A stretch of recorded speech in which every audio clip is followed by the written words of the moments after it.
В этом году сроки уплаты налогов изменились. Владельцам транспортных средств, земельных участков и недвижимого имущества придется поторопиться. Заплатить по счетам 2014 года теперь необходимо до 1 октября 2015, а не до 1 ноября. Как это было раньше, тему продолжит Августа Степанова. Еще одно нововведение касается суммы налога. Если она составляет менее 100 рублей, то уведомление налогоплательщику направляться не будет. Однако это не освобождает собственника имущества от обязанности уплаты налога. Всего же в этом году единые налоговые уведомления получат 38 тысяч мирнинцев.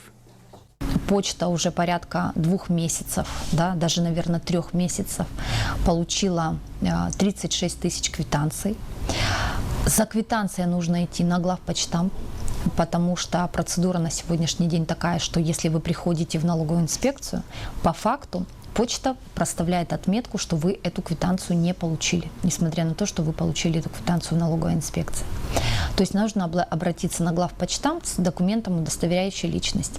Это касается особенно тех налогоплательщиков, которые у нас не проживают по месту прописки.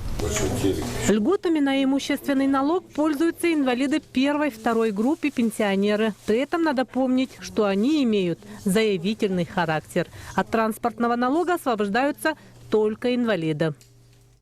Льготу налогоплательщик заявляет самостоятельно. Необходимо обратиться в налоговую инспекцию, написать заявление, у нас есть форма заявления, и приложить копию документа, который подтверждает вашу льготу.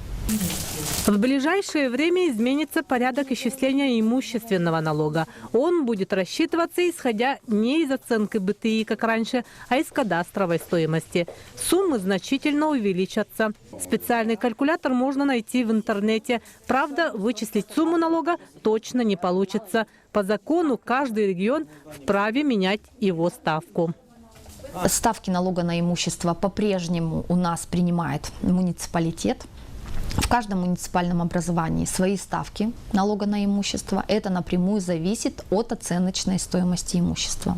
Если говорить про уведомление, в уведомлении эта сумма определена как налоговая база. Это есть и оценочная стоимость имущества, от которой зависит ваша сумма налога к уплате.